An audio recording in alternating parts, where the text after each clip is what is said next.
1 Kings, chapter 22. And they sit still 3 years. There is no war between Aram and Israel. And it comes to pass in the 3rd year that Jehoshaphat, king of Judah, comes down to the king of Israel. And the king of Israel says to his servants, Have you not known that Ramoth-Gilead is ours? And we are keeping silent from taking it out of the hand of the king of Aram. And he says to Jehoshaphat, Do you go with me to battle against Ramoth-Gilead? And Jehoshaphat says to the king of Israel, As I am, so are you. As my people, so your people. As my horses, so your horses. And Jehoshaphat says to the king of Israel, Please seek the word of Yahweh today. And the king of Israel gathers the prophets, about 400 men, and says to them, Do I go to battle against Ramoth-Gilead, or do I refrain? And they say, Go up, and the Lord gives it into the hand of the king. And Jehoshaphat says, Is there not a prophet of Yahweh still here, that we may seek from him? And the king of Israel says to Jehoshaphat, Yet one man remains to seek Yahweh from, and I have hated him, for he does not prophesy good concerning me, but evil, Micaiah, son of Imlah. And Jehoshaphat says, Do not let the king say so. And the king of Israel calls to a certain eunuch and says, Hurry along, Micaiah, son of Imlah. And the king of Israel and Jehoshaphat, king of Judah, are sitting, each on his throne, clothed with the garments, in a threshing-floor at the opening of the Gate of Samaria. And all the prophets are prophesying before them. And Zedekiah, son of Chenaanah, makes horns of iron for himself and says, Thus said Yahweh, By these you push the Arameans until they are consumed. And all the prophets are prophesying so, saying, Go up to Ramoth-Gilead and prosper, and Yahweh has given it into the hand of the king. And the messenger who has gone to call Micaiah has spoken to him, saying, Now behold, the words of the prophets with one mouth are good toward the king. Please let your word be as the word of one of them, and you have spoken good. And Micaiah says, Yahweh lives. Surely that which Yahweh says to me, it I speak. And he comes to the king, and the king says to him, Micaiah, do we go to Ramoth-Gilead to battle, or do we refrain? And he says to him, Go up and prosper, and Yahweh has given it into the hand of the king. And the king says to him, How many times am I adjuring you that you speak nothing to me but truth in the name of Yahweh?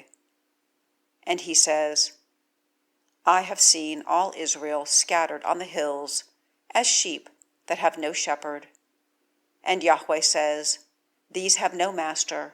Let them return, each to his house in peace. And the king of Israel says to Jehoshaphat, Have I not said to you he does not prophesy of me good but evil? And he says, Therefore hear a word of Yahweh. I have seen Yahweh sitting on his throne, and all the host of the heavens standing by him, on his right and on his left. And Yahweh says, Who entices Ahab? And he goes up and falls in Ramoth-Gilead. And this one says thus, and that one is saying thus. And the spirit goes out and stands before Yahweh and says, I entice him. And Yahweh says to him, By what? And he says, I go out and have been a spirit of falsehood in the mouth of all his prophets. And he says, You entice, and also you are able. Go out and do so. And now behold, Yahweh has put a spirit of falsehood in the mouth of all these prophets of yours, and Yahweh has spoken calamity concerning you. And Zedekiah, son of Chenaanah, draws near and strikes Micaiah on the cheek and says, Where is this that the spirit from Yahweh has passed over from me to speak with you? And Micaiah says, Behold, you are seeing on that day when you go into the innermost chamber to be hidden. And the king of Israel says, Take Micaiah and turn him back to Amon, head of the city, and to Joash, son of the king. And you have said, Thus said the king, Place this one in the house of restraint, and cause him to eat bread of oppression and water of oppression, until my coming in peace. And Micaiah says, If you return in peace at all, Yahweh has not spoken by me. And he says, Hear, O peoples, all of them. And the king of Israel goes up, and Jehoshaphat, king of Judah, to Ramoth-Gilead. And the king of Israel says to Jehoshaphat to disguise himself and to go into battle. And you put on your garments. And the king of Israel disguises himself and goes into battle. And the king of Aram commanded the 32 heads of the charioteers whom he has, saying, You do not fight with small or with great, but with the king of Israel by himself. And it comes to pass at the heads of the charioteers, seeing Jehoshaphat, that they said, He is surely the king of Israel. And they turn aside to him and fight, and Jehoshaphat cries out. And it comes to pass at the heads of the charioteers, seeing that he is not the king of Israel, that they turn back from after him. And a man has drawn with a bow in his simplicity, and strikes the king of Israel between the joinings and the coat of the mail. And he says to his charioteer, Turn your hand, and take me out from the camp, for I have become sick. And the battle increases on that day, and the king has been caused to stand in the chariot in front of Aram, and dies in the evening, and the blood of the wound runs out in the midst of the chariot. And he causes the cry to pass over through the camp at the going in of the sun, saying, Each to his city, and each to his land. And the king dies, and comes into Samaria, and they bury the king in Samaria. And one rinses the chariot by the pool of Samaria, and the dogs lick his blood when they had washed the armor, according to the word of Yahweh that he spoke. And the rest of the matters of Ahab, and all that he did, and the house of ivory that he built, and all the cities that he built, are they not written on the scroll of the chronicles of the kings of Israel? And Ahab lies with his fathers, and his son Ahaziah reigns in his stead. And Jehoshaphat, son of Asa, has reigned over Judah in the 4th year of Ahab, king of Israel. Jehoshaphat is a son of 35 years in his reigning, and he has reigned 25 years in Jerusalem.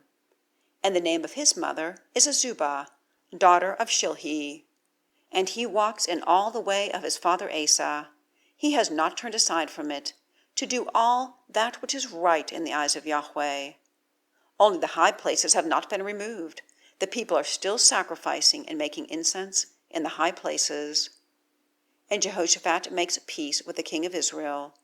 And the rest of the matters of Jehoshaphat and his might that he exercised, and with which he fought, are they not written on the scroll of the chronicles of the kings of Judah? And the remnant of the whoremongers who were left in the days of his father Asa, he took away out of the land. And there is no king in Edom, he set up a king. Jehoshaphat made ships of Tarshish to go to Ophir for gold, and they did not go, for the ships were broken in Ezion-Geber. Then Ahaziah, son of Ahab, said to Jehoshaphat, Let my servants go with your servants in the ships. And Jehoshaphat was not willing. And Jehoshaphat lies with his fathers, and is buried with his fathers in the city of his father David. And his son Jehoram reigns in his stead. Ahaziah, son of Ahab, has reigned over Israel in Samaria in the 17th year of Jehoshaphat, king of Judah, and reigns over Israel 2 years, and does evil in the eyes of Yahweh, and walks in the way of his father, and in the way of his mother, and in the way of Jeroboam, son of Nebat, who caused Israel to sin, and serves the Baal, and bows himself to it, and provokes Yahweh, God of Israel, according to all that his father had done.